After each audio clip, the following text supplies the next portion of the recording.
ನನ್ನ ಯೂಟ್ಯೂಬ್ ಚಾನಲ್ಗೆ ನಿಮ್ಮೆಲ್ಲರಿಗೂ ಸುಸ್ವಾಗತ. ಇವತ್ತು ನಾನು ನಿಮಗೆ ಒಂದು ಹೊಸ ಅಪ್ಡೇಟ್ನ ಕೊಡ್ತಾ ಹೋಗ್ತೀನಿ.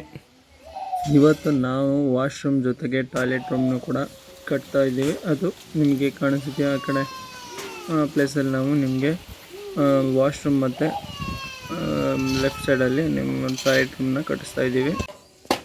ಮತ್ತು ಈ ಮಧ್ಯೆ ಜಾಗ ಇರೋದು ಇಲ್ಲಿ ನಾವು ಮನೆಯ ಕಟ್ಸೋಕ್ಕೆ ಪ್ಲಾನಿಂಗ್ ಮಾಡ್ಕೊಂಡಿದ್ದೀವಿ. ನಿಮಗೆ ಹತ್ರದಿಂದ ವಾಶ್ರೂಮ್ ಮತ್ತು ಟಾಯ್ಲೆಟ್ ರೂಮ್ನ ಯಾವ ರೀತಿ ಇದೆ ಅಂತ ತೋರಿಸ್ತೀನಿ.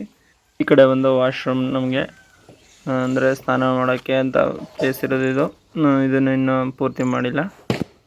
ಮತ್ತು ಇದಾದಮೇಲೆ ಈ ಕಡೆ ಲೆಫ್ಟ್ ಸೈಡಲ್ಲಿ ಇದು ನಮಗೆ ಟಾಯ್ಲೆಟ್ ರೂಮು. ಇದು ಸ್ಲ್ಯಾಬ್ ಹಾಕ್ಬಿಟ್ಟು ನಾವು ಪ್ಲಾನಿಂಗ್ ಮಾಡಿರೋದು. ಏನಕ್ಕಂದರೆ ಫಸ್ಟ್ ಅಂದರೆ ಓಲ್ಡ್ ಸ್ಟೈಲ್ ಏನಿಲ್ಲ, ಹೊಸದಾಗಿ ಎಲ್ಲರೂ ಯಾವ ರೀತಿ ಯೂಸ್ ಮಾಡ್ತಾರೆ ಆ ರೀತಿ ಪ್ಲಾನ್ ಮಾಡಿ ಸ್ಲ್ಯಾಬ್ನ ಹಾಕಿ ಅಲ್ಲಿ ಒಂದು ಹೋಲ್ ಮಾಡಿಬಿಟ್ಟಿದ್ದೀವಿ. ಇನ್ನು ಈ ಕಡೆ ಮಾಮೂಲಿ ವಾಶ್ರೂಮ್ ಒಂದು ಪೂರ್ತಿ ಸ್ಪೇಸ್ ಇದೆ ಅದಕ್ಕೆ ಅಂತಲೇ. ನೆಕ್ಸ್ಟ್ ಈ ಕಡೆ ಬಂದರೆ ಅದೊಂದು ಏರ್ ಪೈಪ್ ಬಿಟ್ಟಿದ್ದೀವಿ. ಈ ಕಡೆ ಅದನ್ನು ಕಟ್ ಮಾಡಿಬಿಟ್ಟು ಮೇಲ್ಗಡೆ ಸ್ಟ್ರೈಟ್ ಬಿಡಬೇಕು. ಅದೆಲ್ಲ ಪೂರ್ತಿ ಆದಮೇಲೆ ಲಾಸ್ಟ್ ಎಂಡಲ್ಲಿ ಮಾಡ್ಕೋಬೋದು. ಹಾಗೆ ನೆಕ್ಸ್ಟ್ ಈ ಕಡೆ ಸೈಡಲ್ಲಿ ಬಂದರೆ ಇದು ವೇಸ್ಟೇಜು ಏನಿರುತ್ತೆ ಅದನ್ನು ಕಾರ್ಪೊರೇಷನ್ ಬಂದು ಈ ಕಡೆಯಿಂದ ಅದನ್ನು ತಗೊಂಡು ಹೋಗ್ಬೋದು ಪೈಪ್ ಹಾಕ್ಬಿಟ್ಟು. ಅದಕ್ಕೆ ಈ ಥರ ಪ್ಲಾನ್ ಮಾಡಿದ್ವಿ, ಚರಂಡಿಗೆ ಥರದಲ್ಲಿದೆ ಅಂತ.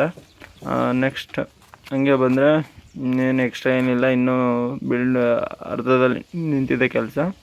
ಅದು ಪೂರ್ತಿ ಆದಮೇಲೆ ನಿಮಗೆ ಪೂರ್ತಿ ಅಪ್ಡೇಟ್ನ ನಾನು ಕೊಡ್ತೀನಿ. ಒಂದು 2 days ಒಳಗಡೆ ಇದು ಪೂರ್ತಿ ಎಲ್ಲ ಕಂಪ್ಲೀಟ್ ಆಗುತ್ತೆ. ಮತ್ತು ನಿಮಗೂ ಕೂಡ ನಿಮ್ಮ ಮನೇನ ಏನಾದರೂ ಕಟ್ಟಿಸ್ಬೇಕಾದ್ರೆ ಯಾವ ರೀತಿ ನಾವು ಪ್ಲಾನ್ ಮಾಡ್ಬೋದು ಅಂತ ನಿಮ್ಗೆ ಈಸಿ ಆಗುತ್ತೆ.